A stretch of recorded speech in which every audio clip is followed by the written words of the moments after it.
Go ahead, Judith. Hi. Go ahead, Judith. You can start with your introduction. Oh, I'm sorry. This is Judith Lieberman. I'm a board member with the Vilna Shul. I've been with the Vilna Shul about 10 years. So let's get started. We have such a great evening planned. So thank you to our partner organizations, Falmouth Jewish Congregation in Worcester, part of their JCC, the Suffrage 100 and Jewish Book Council for helping to make this such a special program. The Vilna Shul is a cultural and historical institution located in the historical Beacon Hill. Think of it as sort of a JCC without the stinky towels and the gym. We focus on offering cultural programs from current events, authors, food, and so much more from a Jewish perspective. We also operate in the historic realm, as the Vilna Shul is the last synagogue building that still exists from over 50 that stood in the 20th century. Once we can be in person, we hope you'll join us for an in-person tour. You'll love it. So I'm going to hand this over to our speakers in just a moment. Before I go, though, I want to outline the format for this evening. We'll let each panelist speak first, and then they will ask questions of each other. We will leave the last 20 minutes of our time together for an audience Q&A. So you can ask your questions by simply typing it into the answer box. Let me introduce our speakers. Freddie K is founder and president of Suffrage 100 MA Massachusetts, a nonprofit, nonpartisan coalition with nearly 200 Suffrage 100 MA members. She's one of the smartest and kindest people I've ever met, and I'm very much looking forward to hearing the history of the women's right to vote from her. Next, there's Bill Haltom, who, as you will see, is a charming Southern gentleman, complete with bow tie. He's an award-winning newspaper columnist and the Tennessee USA Today network. We named this event after his recent best-selling book, Why Can't Mother Vote?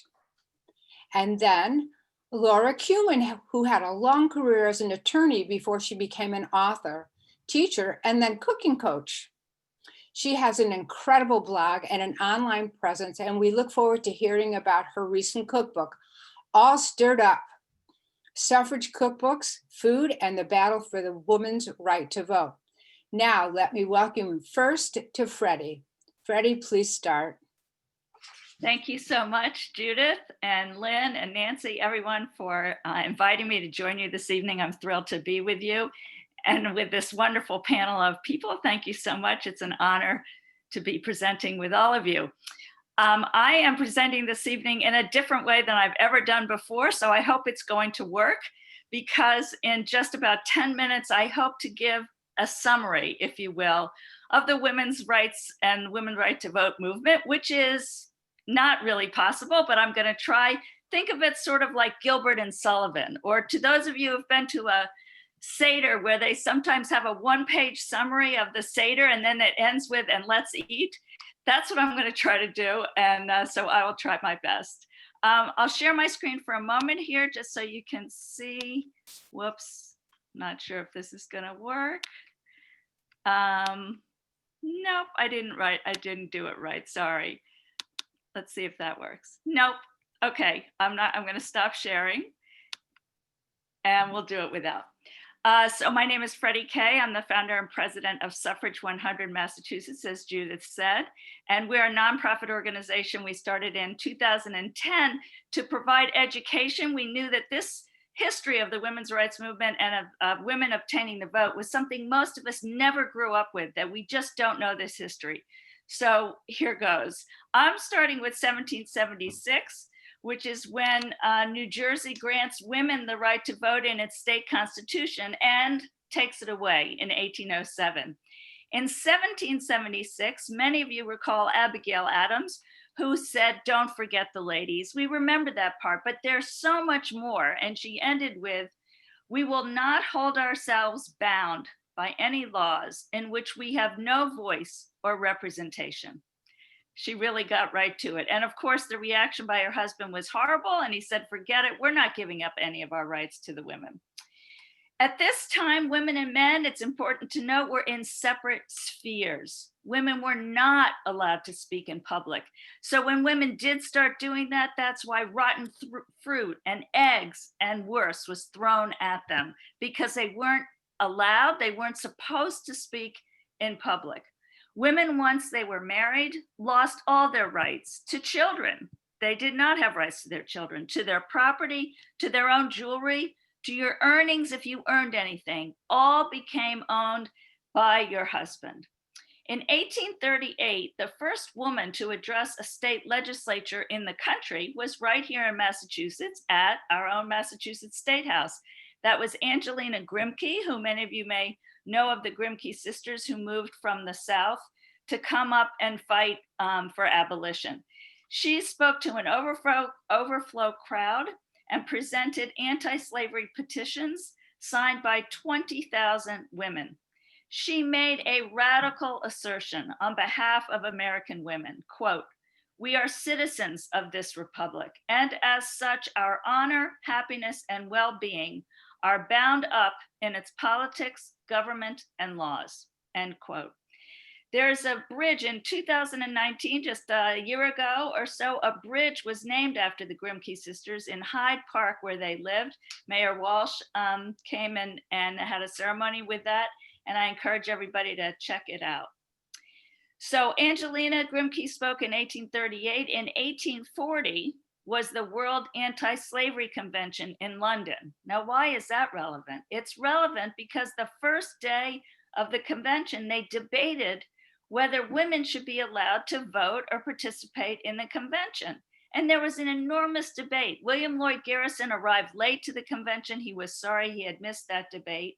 Lucretia Mott from Nantucket, who at that time now was living in Philadelphia, had crossed the ocean along with many other women to represent Philadelphia. Her organization had appointed her and her husband to represent them at this convention. Elizabeth Cady Stanton, who was a newlywed, it was her honeymoon. She went to the World Anti-Slavery Convention on her honeymoon. This vote was taken and they were denied the right to vote. The conclusion was, nope, women may not vote or participate. And William Lloyd Garrison was so upset. He and Charles Ramond from Salem, Massachusetts, were so upset by this vote, they protested and sat in the women's section. Yes, it sounds a lot like a machitza and the women's section, and it was. They were seated separately. Lucretia and Elizabeth met. Lucretia was in her 50s. She had several children. Elizabeth was a young woman in her early 30s, and they talked to each other and decided, well, we need a women's rights convention. You can almost hear them saying it. Well, it took 8 years, but 1848 was when they both ended up in Seneca Falls. Elizabeth Cady Stanton was living there. Lucretia Mott came to visit her sister who was about to have a baby. And within days, over tea, they decided, thinking of Laura and food, I don't know what crumpets they were serving with their tea, but they met and decided to hold the first women's rights convention of Seneca Falls, which I'm sure you have heard of. There were 300 attendees, 68 women and 32 men signed the Declaration of Sentiments. There was one item in that Declaration of Sentiments that was not agreed to unanimously, the right to vote. Elizabeth Cady Stanton insisted on including it. Lucretia Mott thought it was too much. They were being too aggressive. It would jeopardize everything else. But one person in particular helped support Elizabeth Cady Stanton when it came time for the debate. And that was Frederick Douglass, who agreed that women needed the vote. So that was 1848. 2 years later, in 1850, the first National Women's Rights Convention was held where? Worcester, Massachusetts. They held one in 1850 and 1851. There were 1,000 attendees and 11 states represented in 1850, and an even larger crowd the next year. Women involved, this is where Lucy Stone comes in. She's the first Massachusetts woman to graduate from college, from Oberlin. Abby Kelly Foster, an incredible abolitionist and suffragist. Lucretia Mott, Pauline Wright Davis, Frederick Douglass, and many, many more spectacular women and men who were at this convention. Sojourner Truth, I forgot to mention, Sojourner Truth was also there, and it was just a year later in 1851 where she gave her famous Ain't I a Woman speech. Another woman present in Worcester was Ernestine Rose, a Jewish woman from Poland whose father was a rabbi, had arranged a marriage for her.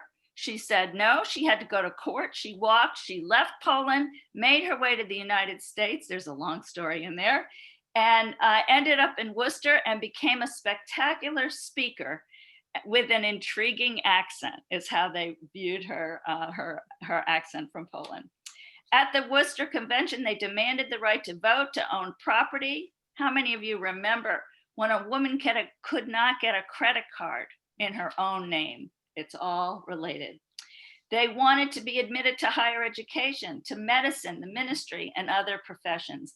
Many newspaper reporters heaped scorn on the convention, made fun of them. It was horrible, but it also served to attract many more people to the cause.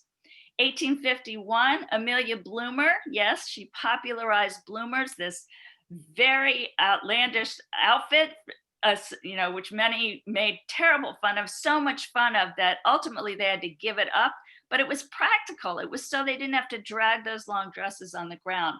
The other thing she's famous for is introducing Elizabeth Cady Stanton and Susan B. Anthony, who were both in their 30s, and that was 1851.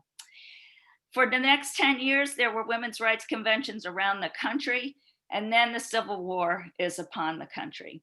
Other suffragists of the time, Julia Ward Howe, who wrote the Battle Hymn of the Republic. I'm going to skip forward to 1869, which was the beginning of a schism in the women's suffrage movement, and it was all over the 15th Amendment, which was proposed to give Black men the vote, but not women. Some supported that, some were very much against because they felt we had been working for universal suffrage for everyone. But so it caused this terrible split in the movement. Lucy Stone, on the one hand, supporting that, Elizabeth Cady Stanton, Susan B. Anthony, others who were not. The amendment was ratified in 1870. In 1870 was also the year that the first women got to vote in Wyoming.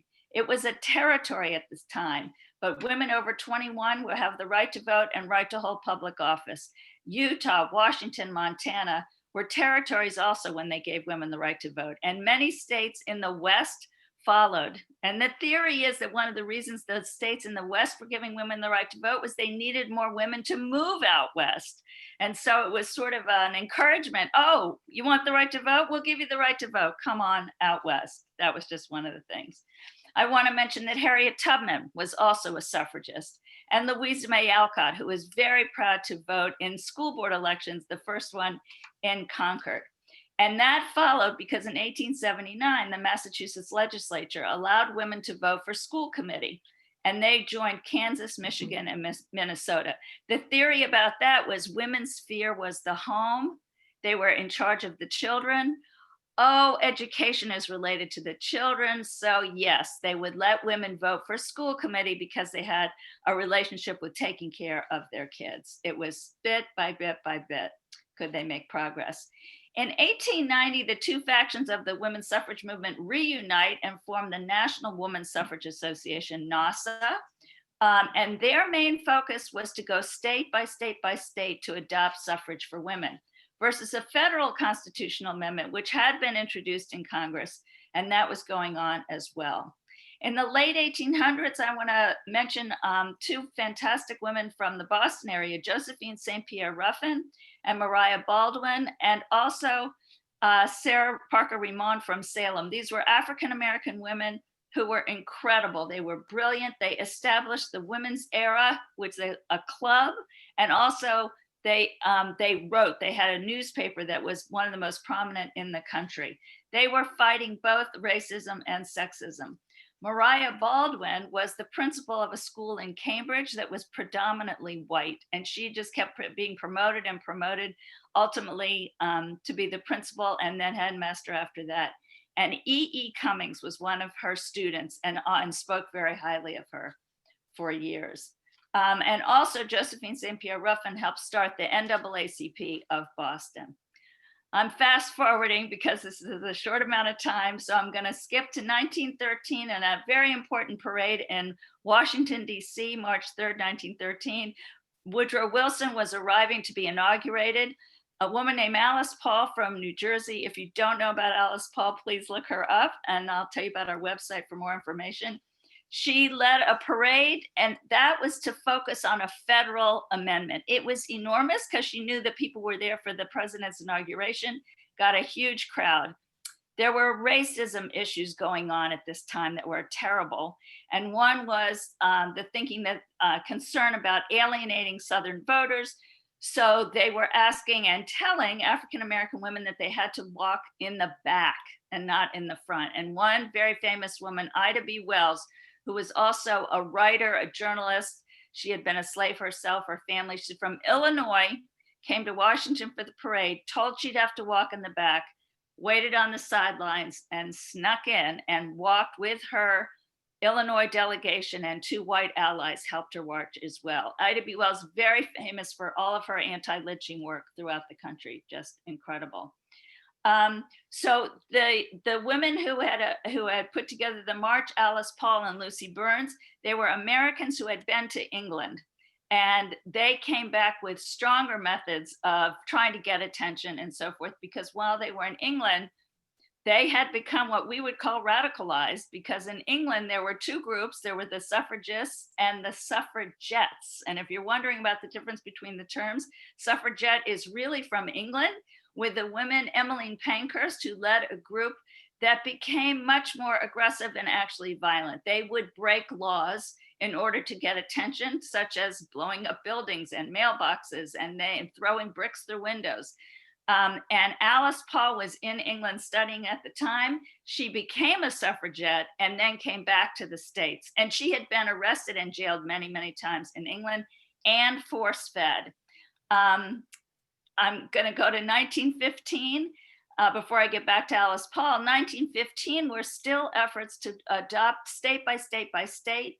And Massachusetts had it on the ballot. And there was an enormous parade in Massachusetts. For those of you who were at the Women's Parade almost 4 years ago now, January 2017, you will recall there were 175,000 people on the Boston Common. I'm sure many of you were there as well. In 1915, there were 500,000 spectators at a suffrage parade in October. And 1 month later, it was defeated at the ballot box, along with Pennsylvania, New York, and New Jersey.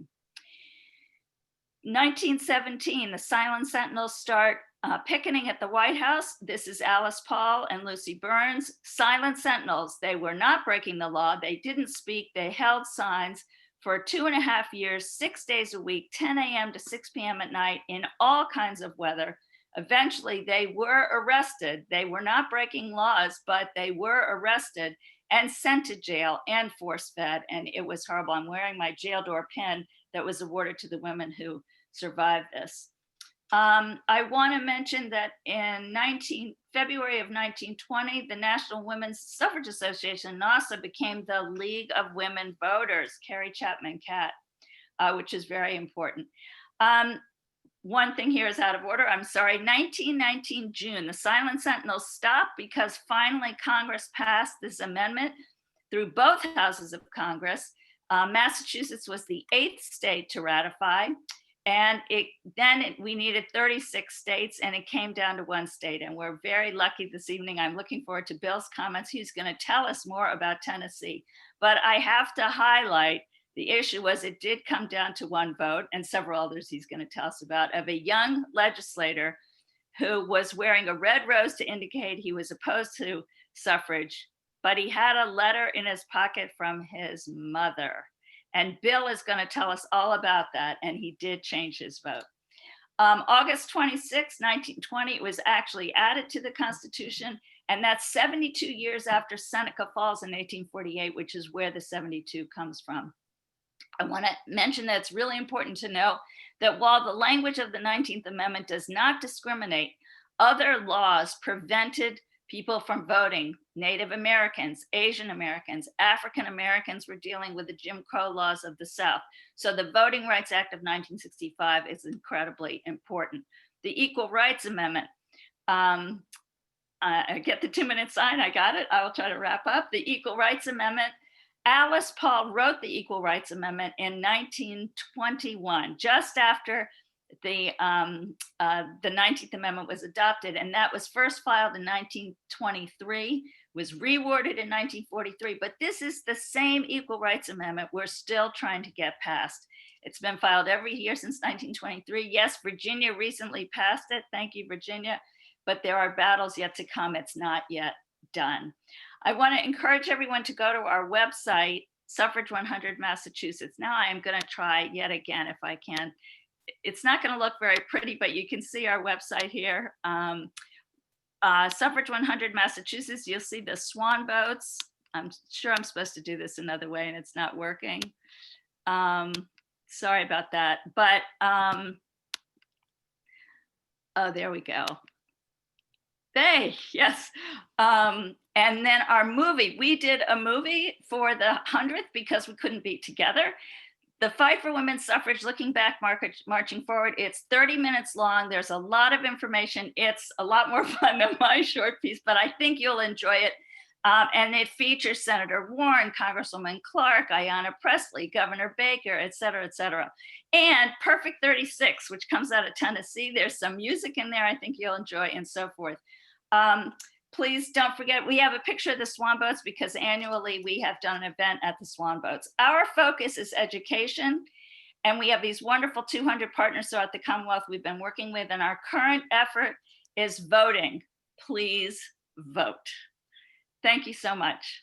And now it is my pleasure to turn it over to Bill, and he's just turned on his sound. So Bill, take it away. Thank you very much. Thank you very much. It's such a delight to join Judith and Lynn and Nancy and Freddie and Laura in a few moments. And I'm coming to you from Mont Eagle, Tennessee, in the Cumberland Mountains of Tennessee, because as Freddie indicated, we're going to switch the focus now from what happened in Massachusetts all those years leading up to that to what happened in Tennessee, in my home state of Tennessee, in August of 1920. And I'm going to tell you in just a few minutes the story of this man. This man is Joe Hanover, Joseph Hanover, who I've written about in this book, Why Can't Mother Vote? Joseph Hanover and the Unfinished Business of Democracy. Joseph Hanover was an Orthodox Jew who was born in Pultusk, Poland in 1889, the third son of Esther and Wolf Hanover. It was a terribly difficult time to be of the Jewish faith in Poland. The Tsar of Russia controlled Poland. Early in the 1890s, he confiscated the property of the Hanovers, who were a very successful family, took all their property away. They were the subject of terrible persecution. And in 1893, Wolf Hanover, Joe's father, decided he was going to find a new home for the Hanover family. And he first made the journey, leaving the courageous mother, Esther Hanover, and her three sons back in Pultusk, Poland. Wolf Hanover made a journey from Poland to London, to New York City, to St. Louis, Missouri, eventually ended up in Memphis, Tennessee, because he had a cousin, David, who had made that journey from Poland before. There he worked for a couple of years as a peddler, and then finally able to establish his own dry goods store in an immigrant community called Binghamton. In 1895, he had managed to send the sum of a little over $500 to Esther in Pultusk, Poland, along with 4 steamship tickets to get to America for Esther and Joe and his brothers. On a winter night in 1895, 5-year-old Joe Hanover, who had become the unsung hero of the women's suffrage movement in Tennessee in 1920, he made his first journey to America, and his memory at the age of 5 was of darkness and cold, because you see, what had happened was, with some of that money, Esther had hired a bootlegger, not a liquor bootlegger like we have in Tennessee, but a bootlegger for people to get the Hanovers, to get Esther and those children out of Poland. And you see young Joe, being the smallest one, the bootlegger put Joe in his knapsack on his back, and they crossed a frozen lake in Poland with Joe Hanover on his back, with Esther behind them holding the hands of her other 2 sons. In a wig she had on top of her head. She had the little bit of money she had left after paying the bootlegger. She had the steamship tickets. In her stocking, she had a piece of salami to feed those children on that ship. They got out. The bootlegger earned his $500. He got them out to the Baltic Sea. They got on a steamship. They made the journey from Pultusk, Poland, all the way to London, and then to Ellis Island. And then they boarded a train and made the journey to Memphis, Tennessee, where they were reunited with Wolf Hanover. The Hanovers lived in a little dry goods store. The dry goods store of W.C. Hanover and Sons was on the first floor. The Hanover family lived on the second floor. And in 1901, Joe's parents became citizens of the United States. They had to go to criminal court in Memphis and give up their allegiance to the Tsar of Russia, which of course they were very quick to make that decision. And they were deeply patriotic.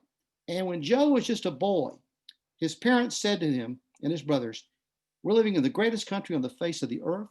We worship where we choose to worship. We work where we choose to work. There is no czar to take away our property. And you boys need to read the American documents." They told Joe and his brothers to read the Declaration of Independence, the Constitution of the United States, the Bill of Rights, and young Joe did. But one night when he was about 10 years old, after reading these documents, he said, "I have a question." It was the question that's the title of this book. He said, "Why can't mother vote? You and father have become citizens of this country. Father votes. Why can't you vote?" And Joe said he didn't get a really direct answer at that time. It took him some time to learn the answer, and I'll tell you about that at the end of my comments in just a minute. But he said basically his parents said it's a great country, but only father can vote right now. And young Joe didn't forget this. Joe went to school only through the 8th grade because he was a working class kid, and working class kids after, they had to go back to work. So he dropped out of school after the 8th grade and worked in W.C. Hanover and Sons. But then in 1914, as a grown man, he decided to go to law school. He went to Knight Law School, the old Southern Law School, which is now the University of Memphis Law School. A few years later, he became a lawyer himself, passed the bar and became a lawyer. And then in 1918, this immigrant from Poltusk, Poland, decided that he wanted to be more than a lawyer, he wanted to be a lawmaker. He ran for the legislature in Tennessee in 1918. He ran as an independent during a time when only a Democrat could be elected out of Memphis for the Tennessee legislature at that time. It's a little bit different now, but at that time. Boss Crump, he was known as Boss Crump, the political boss of the town, he controlled everything in politics. Joe Hanover made no secret about the fact that he didn't like Boss Crump. He said, "My family escaped Poland to get away from a tyrant in the Tsar, and Boss Crump is a tyrant in Memphis, Tennessee." No one expected him to win, but with the support of the immigrants in Binghamton and the Pinch District in Memphis, Joe Hanover went to the legislature. And in 1919, he introduced his first bill in the legislature for partial suffrage, not complete suffrage for his mother and for the women of America, but for partial suffrage, because even Carrie Chapman Catt, who Freddie had mentioned, the president of the National Women's Suffrage Association, was pursuing a state-by-state strategy of the first step being partial suffrage. Sadly, a kind of a separate but equal vote. Women voted at different ballots and can only vote for certain offices, certainly not for the presidency of the United States. Joe Hanover got the partial bill passed. And then the legislative session ended in the spring of 1919. Now, in those days in Tennessee, I don't know what it's like in Massachusetts now or then, but the Tennessee legislature only met every other year. Now, I'm going to save my political comment about the fact that I wish they would return to that idea. That's for another time, another program. But so in 1919, in the spring of 1919, Joe Hanover returned to Memphis. He got a new job as an assistant district attorney, and he never expected to go back to run for office again and go back to Nashville again. But in the summer of 1920, as Freddie just mentioned, after some 35 states had passed the ratification of the 19th Amendment, it was one state short. 3/4 of the states had to ratify it. And in the summer of 1920, it came down to my state, the volunteer state of Tennessee, and it literally came down to Tennessee because you see, 7 southern states had all rejected it. And around the country, it had come down to either Delaware or Tennessee. And in June of 1920, Delaware voted no. So in August of 1920, a special session of the Tennessee legislature was called. And Joe Hanover got on a train in Memphis, went to the Union Station in Nashville, Tennessee, and he checked into the Hermitage Hotel, which is still there in downtown Nashville. They said in those days there were 3 houses of the Tennessee legislature: the Senate, the House, and the Hermitage Hotel.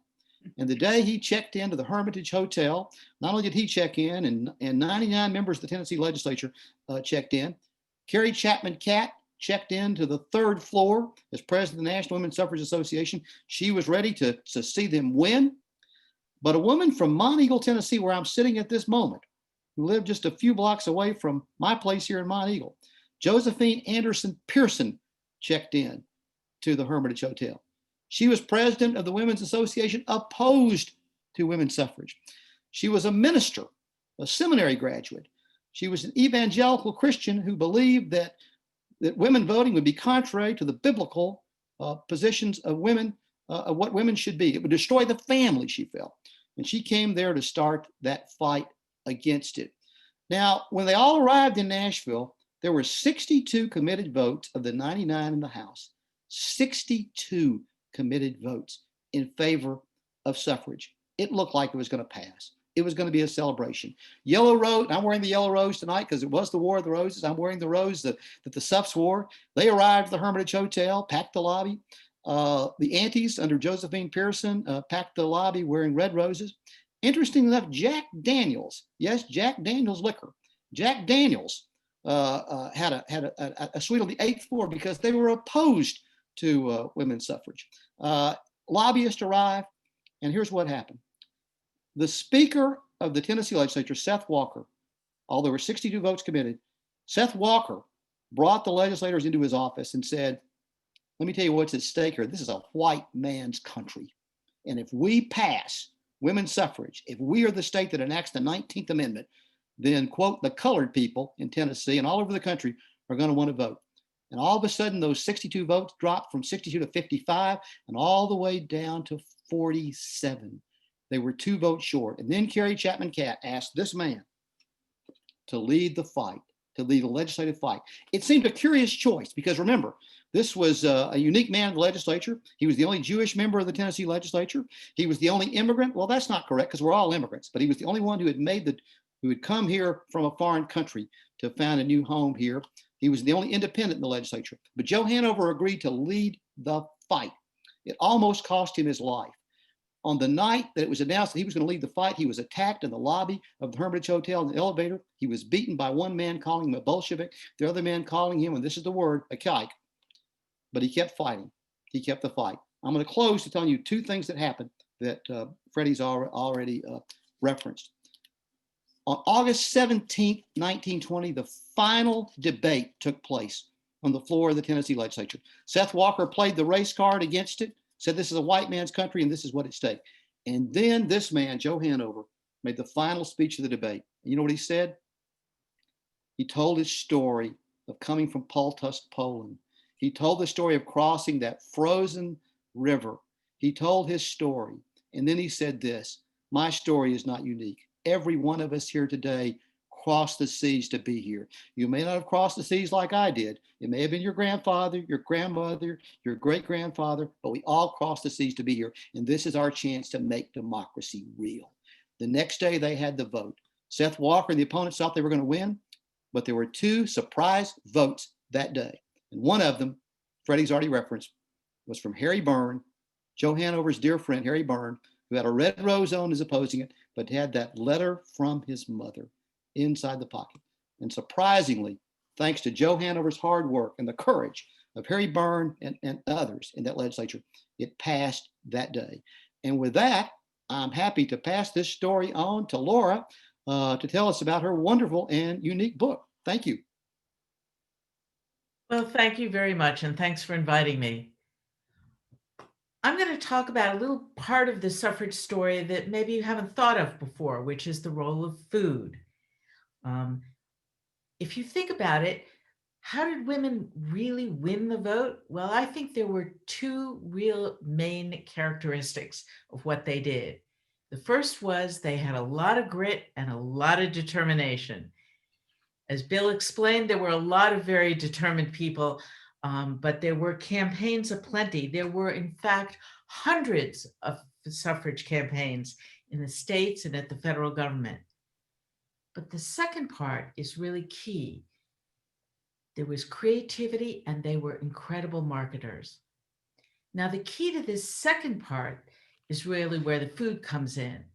And it's not just about suffrage, which happened all those years ago, but it's really relevant to today. And I want to begin with a quote from someone who's a personal hero of mine, Ruth Bader Ginsburg. And this is a quote that Lieutenant Colonel Alexander Vindman tweeted soon after Justice Ginsburg's death. I think you probably know a lot about her, but did you know that she said, "Fight for the things that you care about, but do it in a way that will lead others to join you"? Well, the suffragists did that by showing the male voters, and if you recognize that, in fact, to get suffrage passed, they had to convince the men who were the voters that suffrage would actually be a good thing for the country, it would be a good thing for men, and as well as for women. They delivered that message through the channels that persuaded rather than chastised. They weren't really assaulting people always. They were talking to people who were undecided about suffrage. They were talking to people who didn't care about suffrage. And they were even talking to people who were opposed to suffrage. Well, let me give you an example of their creativity and their marketing skills. First of all, they sold stuff. I mean, you can buy anything online today, and we're all used to Amazon and Instacart. But in those days, selling was really one-on-one, and it wasn't through social media, and it wasn't online. They were selling soap, they were selling towels, they were selling napkins, and they were selling dishes with votes for women emblazed on them. They used influencers. And by influencers, I mean people who were famous not for being suffragists, but for something else, but who were in fact suffragists. There were influencers in their world like Clara Barton, the Nightingale, the founder of the American Red Cross. There was also Jack London, the man who wrote White Fang and Call of the Wild. They were both suffragists, and their words helped the suffrage movement to bring along people who didn't necessarily care about suffrage. They used memes. Have you ever seen a suffrage Kewpie? They're adorable. And they had cat memes. I mean, they had all kinds of ways of convincing people. If it was cute, they used it. They had cartoons, and they also had songs. Well, my favorite song is "She's Good Enough to Be Your Baby's Mother, and She's Good Enough to Vote with You." How do you like that?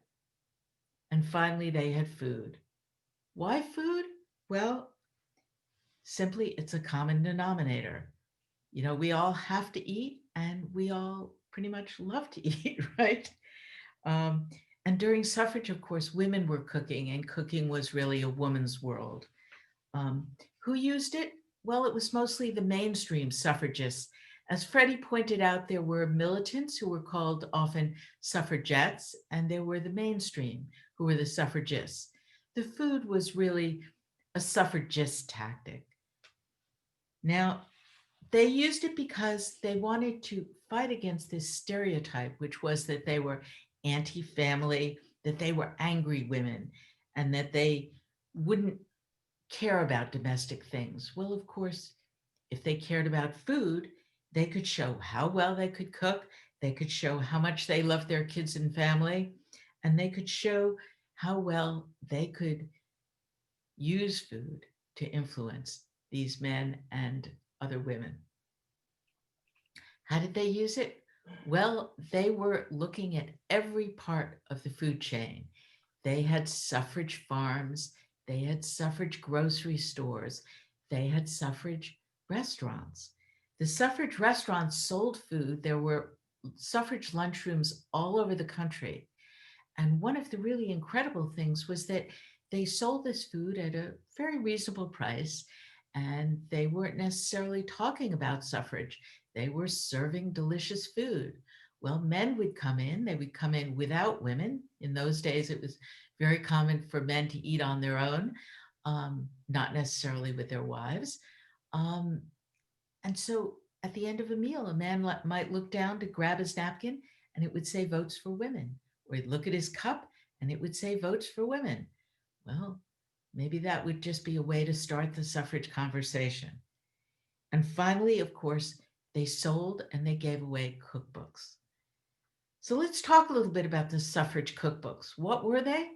Well, they were cookbooks that we would call these days community cookbooks. There may have been a lot of them, but we only know of 10 that, about 8 or 9 that remain. They run the gamut. The very first suffrage cookbook actually came out of Boston in 1886. A woman named Hattie Burr would put together this suffrage cookbook, and she sold it at festivals. The last one came from Detroit, and it was just a couple of years before the 19th Amendment was ratified. Well, they range in size and in, kind of format. The first one, the Hattie Burr, it's a middling size. The last one, same. In between, there was one that was done by women in Los Angeles. It was a collaboration of 2 organizations, and it's only 20 pages. There was one that was done in Washington State in about 1909. It had many, many chapters and hundreds of recipes.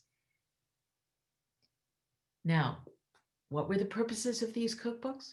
Well, first of all, they were fundraisers, and they were good. I mean, those of us who've done a cookbook for our temples or the schools that our kids go to, we know they can raise a lot of money. Secondly, they were good at marketing suffrage, and they marketed it first to the women who would contribute the recipes. Next, they bring in the women who sold them door to door. Third, they bring in those who bought the cookbooks. And fourth, they bring in the people who made the recipes and enjoyed the food. Well, they had another purpose, a third purpose, which was they really enhanced the image of the suffragists. These were women who carried the cookbook door to door. They would canvass with a cookbook. They'd knock on a door, somebody would answer. Maybe they didn't want to talk about suffrage, but how could they resist a little recipe or a conversation about an ingredient? Well, I call these women who peddled these cookbooks the forgotten suffragists. Why? Because history and the media at the time, they didn't find them interesting or glamorous. And so they really weren't talking about them. They aren't in the history book, but they are really the soldiers of suffrage. And how did these cookbooks fit into the American scene at the time? Well, first of all, they were community cookbooks. Secondly, they really showed what was happening in what many of us may recall as home ec, the domestic science movement. I want to mention one other community cookbook that many of us know, and that's the Settlement Cookbook. If you remember it, Elizabeth Candor, she wrote the settlement, or she collected the recipes for the Settlement Cookbook. She did that all on her own when the men who were on the board of the settlement house wouldn't give her the $18 that it cost to start. Okay, so she's an incredibly progressive person. She was, helping other women, immigrant women. But you know what? She was an anti. She was opposed to suffrage. And that just blew my mind. I mean, if you've ever seen that gif of an exploding head, that's what happened when I discovered that Elizabeth Candor Black was her married name, was really against suffrage. So I'm going to end. There's a lot more to tell you about the suffrage cookbooks, but I just want to end with a recipe from the Pittsburgh Suffrage Cookbook. And this one is a little bit unusual because it's not really a recipe for food. It's a kind of food for thought. And it's called Pie for a Suffragist Doubting Husband. It has only 2 ingredients. First is 1 quart of the milk of human kindness, and the second is 8 reasons. The 8 reasons are war, white slavery, child labor, 8 million working women, bad roads, poisonous water, and impure food. The instructions are just 2 sentences. Mix the crust with tact and velvet gloves, using no sarcasm, especially with the upper crust. Upper crust must be handled with extreme care, for they quickly sour if manipulated roughly. So I hope you've enjoyed my little look into the suffrage cookbooks. We'll talk hopefully a little bit more about them later. I just want to tell you my two takeaways from learning about these cookbooks. The first is that it really takes all kinds of change, all kinds of people to make change. You know, it takes those nasty women, those loud women. It takes men, you know, who are willing to be in the legislature. It takes women who are excited and willing to be arrested, but it also takes those quiet people who go door to door. Okay. And if we only honor the second thing I learned was that if we only honor those big, loud people, well, we're not really honoring suffrage, because suffrage was about all women and about rights for all women. So thank you. And I guess we're going to talk amongst ourselves. Joe? I'm sorry, Bill. Bill. I called you Joe, but I meant Bill. You want to compare me to Joe Hanover? I'll take that. I would like to ask Freddie a question to comment about something Laura was referencing. You know, I mentioned Josephine Pearson, and she said, "Oh, this is going to destroy the role of women. Men will have a new role. They may even have to raise children and do all these traditional roles of women." You know, it's a shocking idea. And I'm wondering, Freddie, if commenting on what Laura said about the cookbooks and all this, if the image of women, maybe not in Massachusetts like it was in Tennessee, but the image of the suffragists was something that they worked to try to, I hate to say soften the image, but to try to make it a less threatening image. I don't know.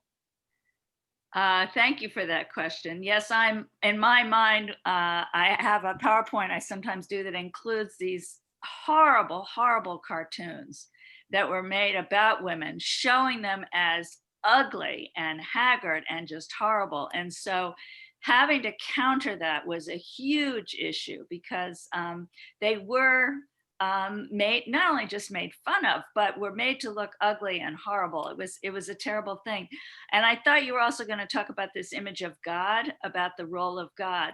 And you give me the opportunity to mention a terrific movie called The Divine Order. And as I recall, actually, one of the final speeches in Tennessee that day of the vote was one of the men talking about God and what God had proclaimed for the role of women and the role of men. And in it was 2015, there was a movie that came out of Switzerland called The Divine Order. And it was about women fighting for the vote in Switzerland in 1971. Now, many of us remember 1971.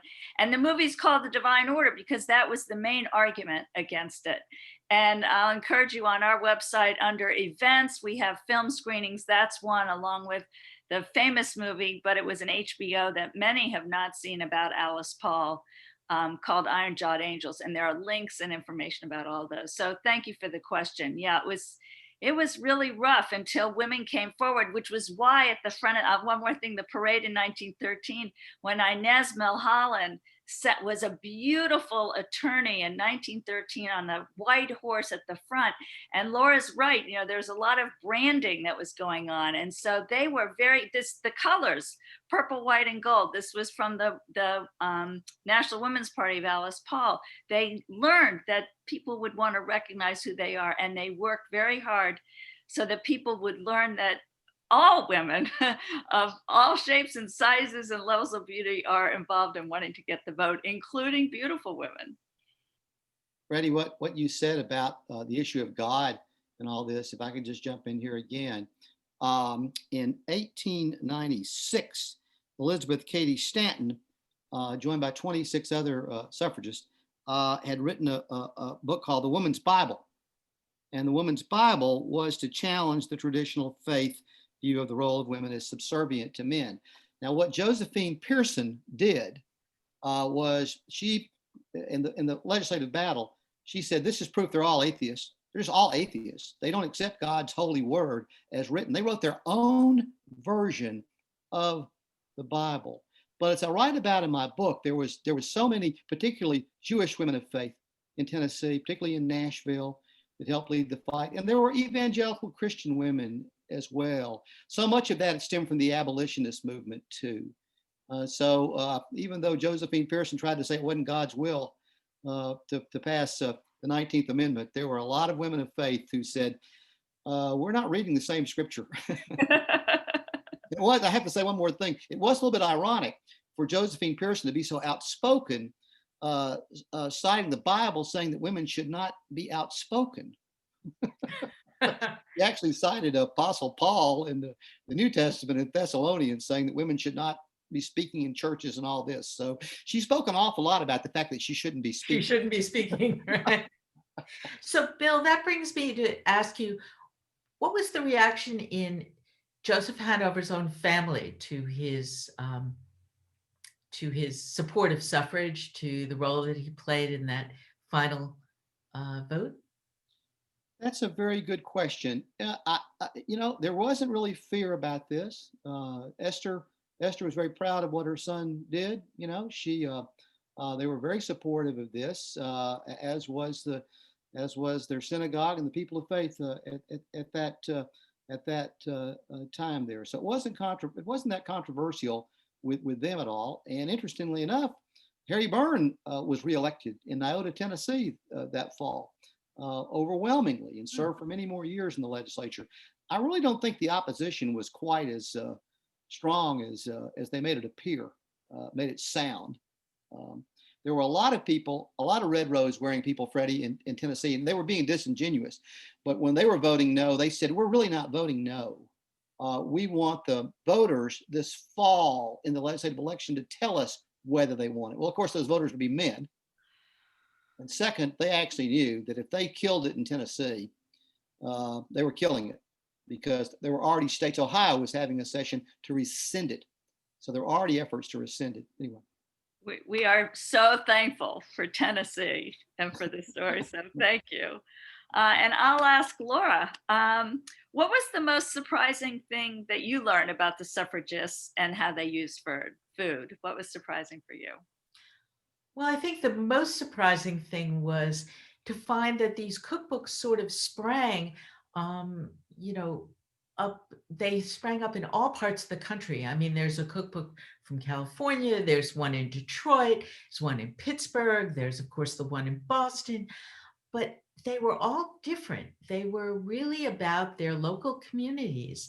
And, we tend to forget, because we have a national amendment, we think of suffrage as a national battle, but it was really a battle in each community and in each state and in each region. As you mentioned, the West was very different from the East, and the suffrage cookbook similarly. Great.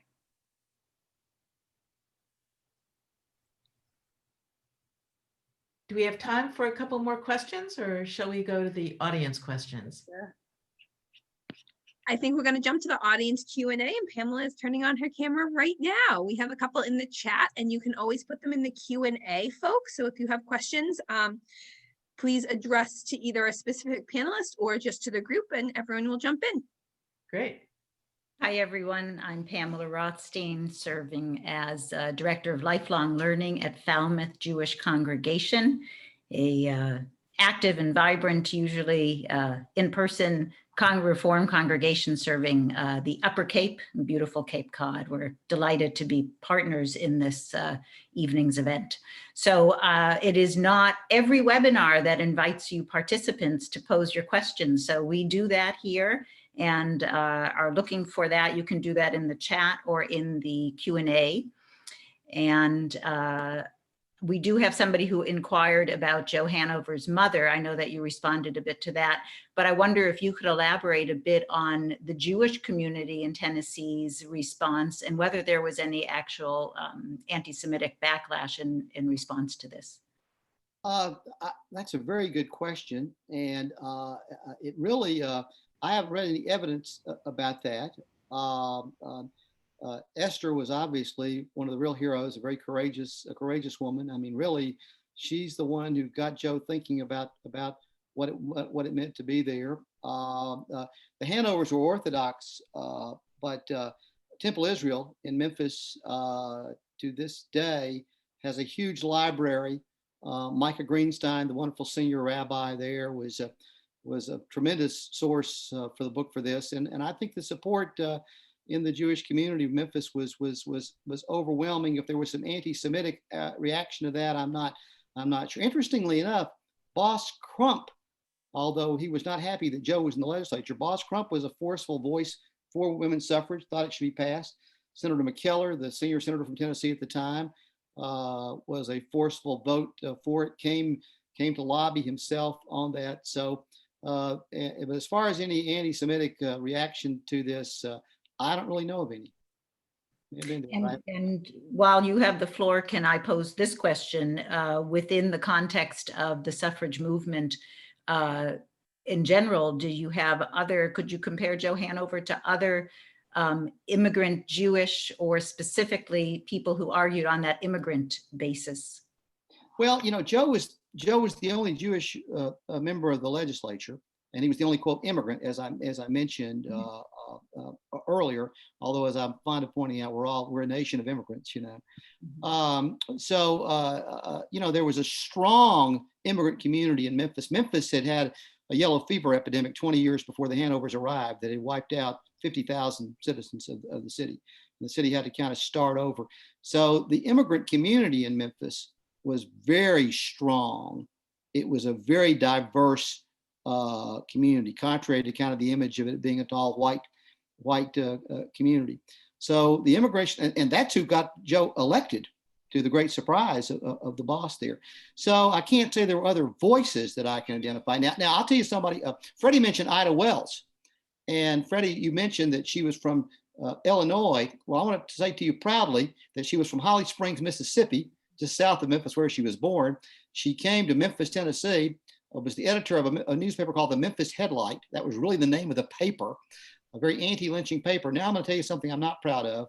She had to leave Memphis in the early part of the 20th century because her life was threatened. The newspaper, the Memphis Headlight, was burned, and she did leave us. But she was there as a great voice. There is a statue of her going up in downtown Memphis alongside her suffrage brother, Joe Hanover, a statue of the Memphis suffragist heroes.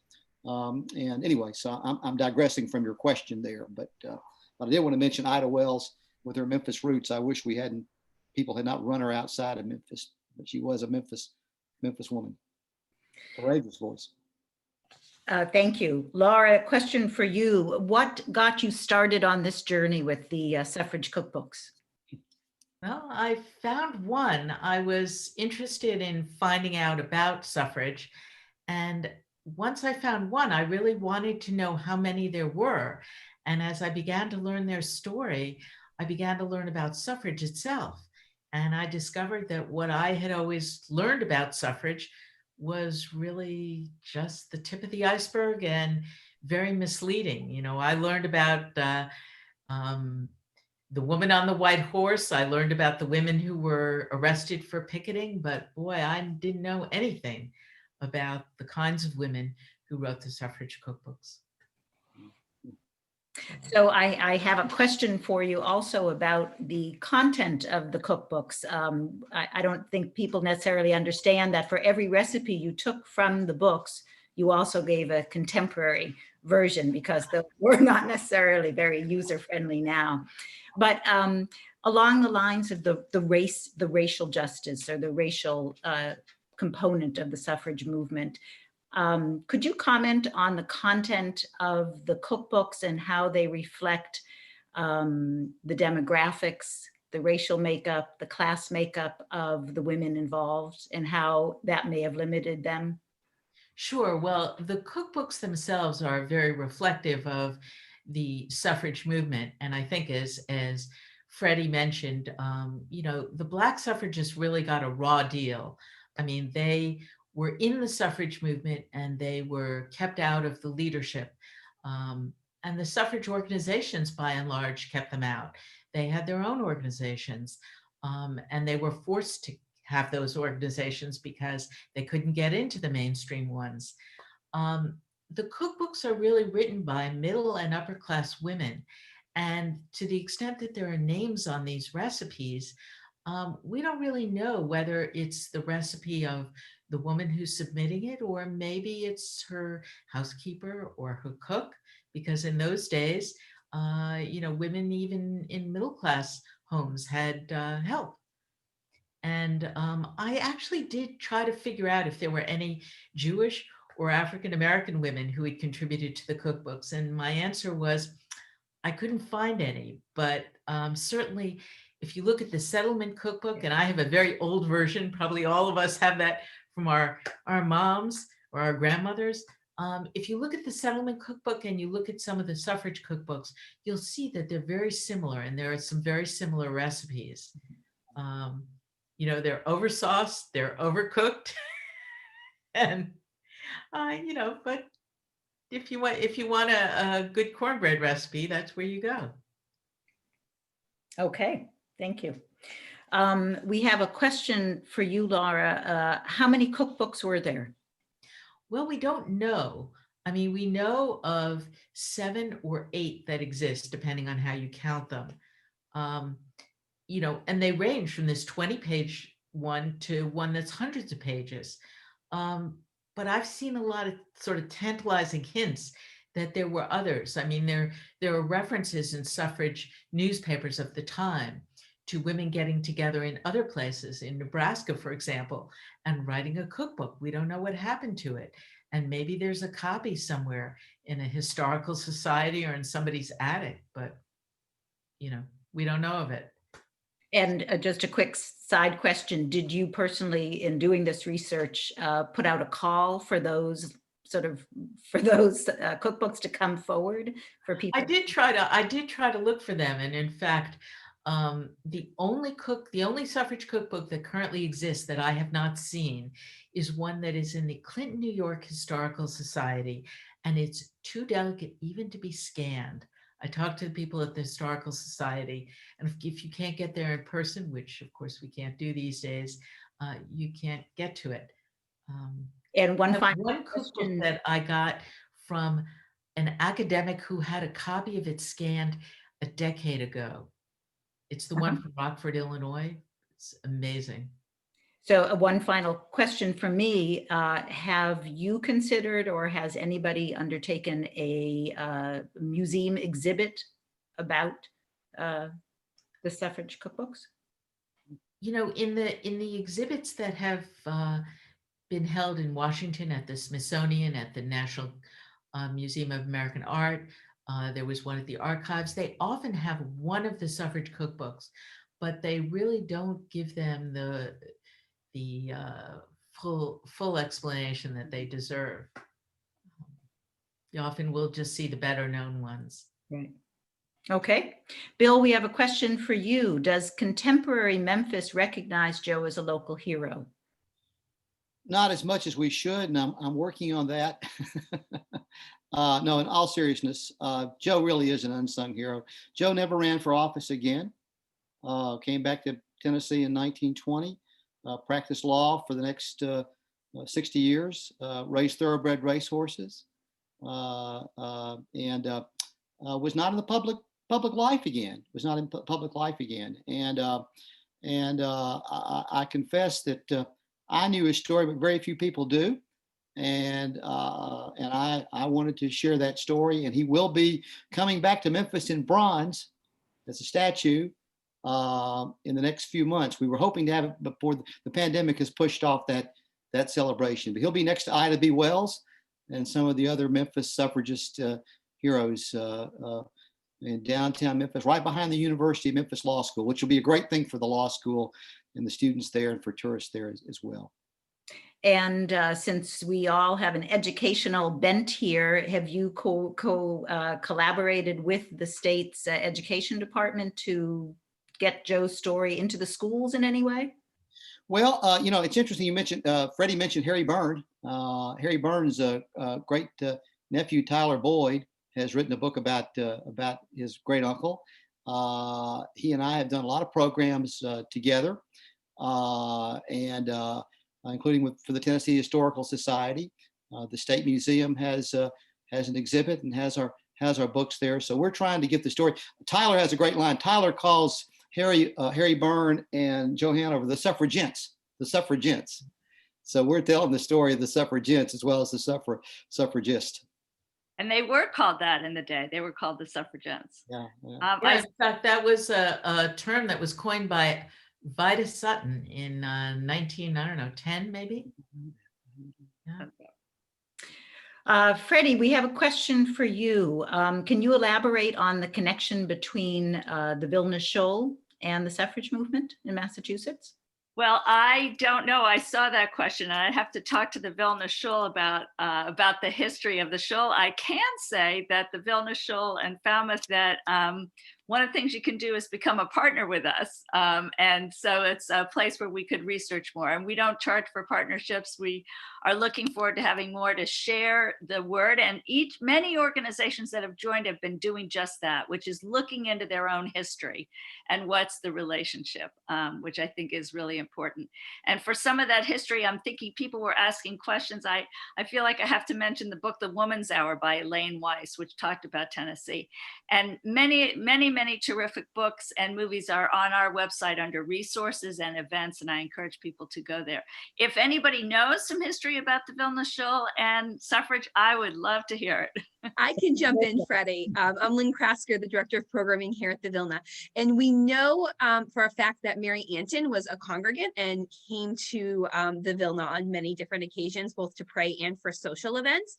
And I'm sure that you in a moment can give lots of background on Mary Antin. And the Vilna physical structure actually doesn't directly have to do with the suffrage, with suffragettes, but also has to do a little bit with what was going on. The Vilna building that we're currently in started to be built in 1918 and opened in 1920. And the women's section is almost equal size as the men's section.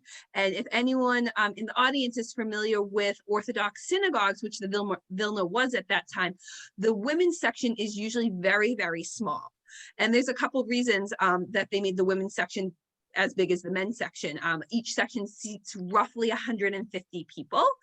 You know, one was what was going on in the world, right? Women were coming up, they were starting to work, they were starting to get the right to vote, and they were starting to gain more independence. And so for that reason, they were given more seats. The other reason is the West End and where the Vilna was in Boston, it was still an immigrant area. It was still poor. And the men who were there had a very real choice.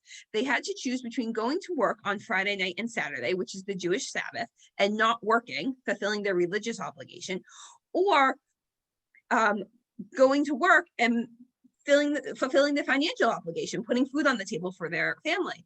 And the Torah and the Talmud is the Jewish book that interprets the Torah, written by many, many rabbis and scholars, says that if you have to choose between survival and prayer, choose survival.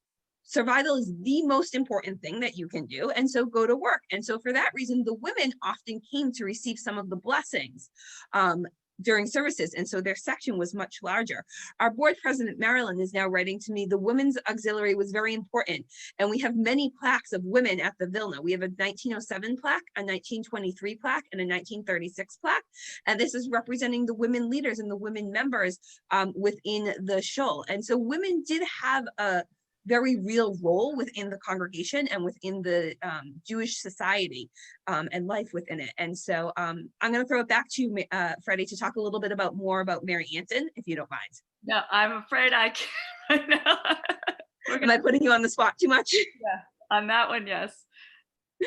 Perfect. Okay, we'll keep moving then. But there is the Suffrage 100 Mass has a fabulous website. I really commend you on that, and you'll find answers to all sorts of questions there, and links and films. A question for you, Bill. How did you find out about Joe Hanover, and how did you get started on this project? Well, thank you. There's a wonderful group in Tennessee, a group of women that about 20 years ago started creating the Women's Suffrage Trail in Tennessee, all across the state. A statue of Harry Byrne and Phoebe Byrne is in Knoxville, in the market square there. Carrie Chapman Catt, so many of the women suffragists in Nashville, all over the state. And I became involved in that with some wonderful friends. One of them, unfortunately, we lost to cancer, Carol Yellen. I say in my book, she was a great historian. I say in my book, this is a book Carol Yellen would have written, where she's still with us. And Carol passed. And frankly, I'm very flattered by this. It wasn't my idea to pick up her pen at that point. Some of the other women in this cause, Paula Casey and Jossie Wurzburg, and these tremendous women actually came to me and said, we'd like a man to write the story about the man. And so that's how I got the opportunity. And I'll tell you, it was a wonderful experience. Spent about 2 years of my life getting to know Joe Hanover, who I never met because he's been gone for 40 years. But I felt like I knew him. His nephew, Eddie Kaplan, who was one of the major sources of my book, would talk about Uncle Joe, and I started calling him Uncle Joe. And I would call Eddie and say, Uncle Joe and I are working on such and such today. But it's a good opportunity, a lot of fun. Can I just pick up on something that Bill just said about trails? There is an effort going on nationwide to create a national Votes for Women trail. I've had the honor of representing Massachusetts as we're working on this, and the Pomeroy Foundation is donating funds to create roadside markers. And these are roadside markers that they're doing. They're starting with 5 per state, but they'll be around the country, and you'll be able to have it on your phone. So as you travel, when we can get back to travel, you'll be able to find these markers throughout the country. And unlike the gray roadside markers that we're used to from the Revolutionary War, whatever, these are actually white and purple and lavender. So they'll be identifiable as suffrage markers. And so I need to talk to you more, Lynn, about Mary Anton. We've already been proposing many for Massachusetts, but maybe that's somebody else we should be proposing as well. And I'll encourage people to look. Some of you may know about the Commonwealth Museum. I did not, but the Commonwealth Museum is this wonderful state museum across from the Kennedy Library. It's the stone building, the low stone building, a fabulous museum where our copy of the Constitution, a signed copy, is there, plus many fantastic historical documents. We've been in partnership with them doing a Suffragist of the Month panel display, and those are online. And there's one about Ernestine Rose as well, which I wanted to tell people about. So you can find that under resources and under the Suffrage Display Panel project. Thank you. Okay, a quick question for you, Freddie. Has Suffrage 100 Mass ever organized or considered organizing a bus tour or something that brings people together to visit sites within the state? We have had many events. We have not done a bus tour kind of thing. We did have at Faneuil Hall last year, and we were very thrilled. It was in the Boston Globe. For the 100th anniversary of Massachusetts being the 8th state to ratify, we had a huge event at Faneuil Hall. Annually, we are at the Swan Boats to do something for Women's Equality Day. We've had film screenings, but we have not done a bus tour. And maybe the interesting thing is, because actually that leads me, there is many of you may know about the Boston Women's Heritage Trail, which is fantastic. And they have a Suffrage Women's Heritage Trail, and they're one of our partners. We work together a lot. And there is a proposal in the Massachusetts legislature to create a historic trail and history for the Commonwealth. Mm-hmm. And that may lead to something that we could do with something like that, which would be great. Mm-hmm. So sure. Those sites have not all been yet identified around the Commonwealth. We have the Boston one and we have other particular sites, but we need to put all this together. And I'm very thankful for this legislation that's making its way through. Okay, we have one more question and then we'll bring this to a close. For Bill, if Tennessee hadn't ratified the 19th Amendment, what state would have? Well, now Freddie may correct me on this. I think it literally came down to Tennessee. We know the Equal Rights Amendment, which Freddie referred to, it was proposed. When was it, Freddie? That was first proposed back in the 1923. It was 1923. It was first introduced. And it's never been ratified. I'm sure at some point the 19th Amendment would have been ratified, but that summer it came down to Tennessee or Delaware.